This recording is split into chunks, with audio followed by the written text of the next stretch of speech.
Passengers have been arriving since 7:30, and they wait on the platform next to two green coach cars that date from the 1920s.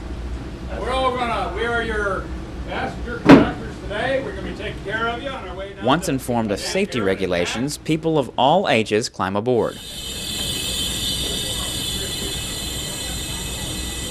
After everyone is seated, the engineer backs the train towards Lil Toot, a red caboose with nearly 60 years on the rails.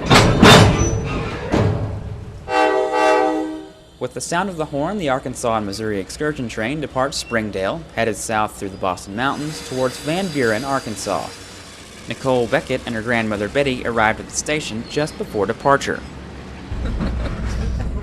We were running across the tracks, and this nice gentleman said that they would hold the train for us. Nicole brought her grandmother down from Joplin, Missouri for a train ride to celebrate her 77th birthday. Old lane, be right up the hill. Georgia, right there. Arkansas and Missouri officials say local ridership is up significantly. The higher cost of travel is keeping some people closer to home, but one group made the drive to Northwest Arkansas from North Mississippi.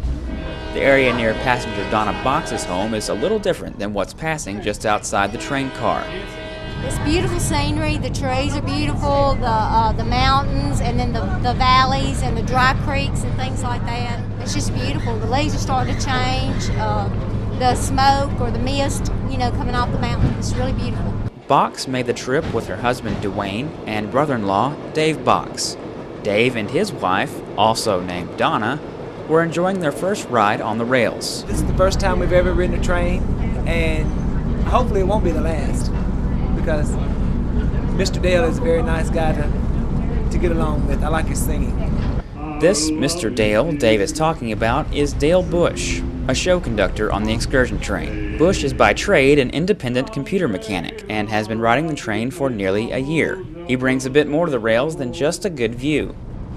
There's a birthday boy here, and we wish him lots of cheer.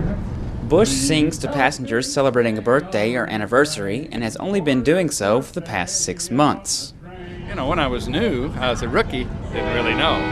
And I just always been a little bit of a showman, but never on a train. So just kind of discovering what people like, and I'm still discovering what people like. And people seem to like his music, which also adds to the surroundings.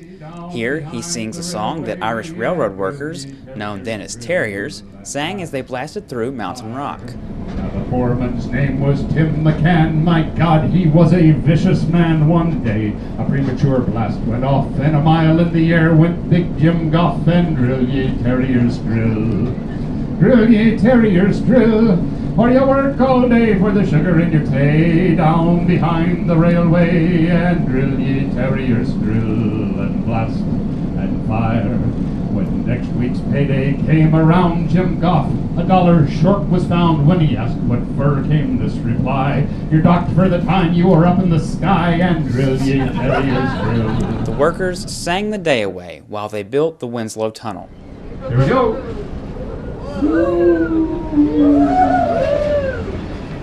The lights are off and the cabin of the 1950s parlor car is completely dark.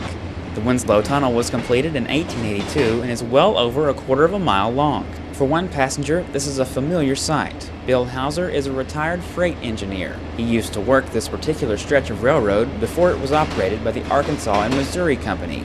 The tunnel is still a highlight for him. A lot of people don't realize, but it was bricked.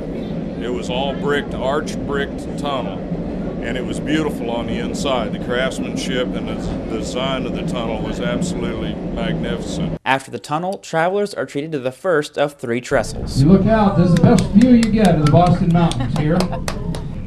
The train seems to glide atop trees, just beginning to show their fall finest. The valley below is more than 120 feet away. The engine ahead, like the rest of the train, is also one of a kind.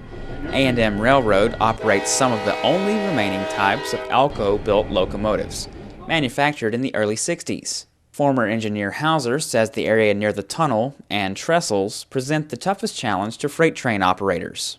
Going up to Winslow and then out of the tunnel is the only really grades that you have. We handled it between 5,000 and 10,000 tons up the hill into Winslow and then back down out of Winslow.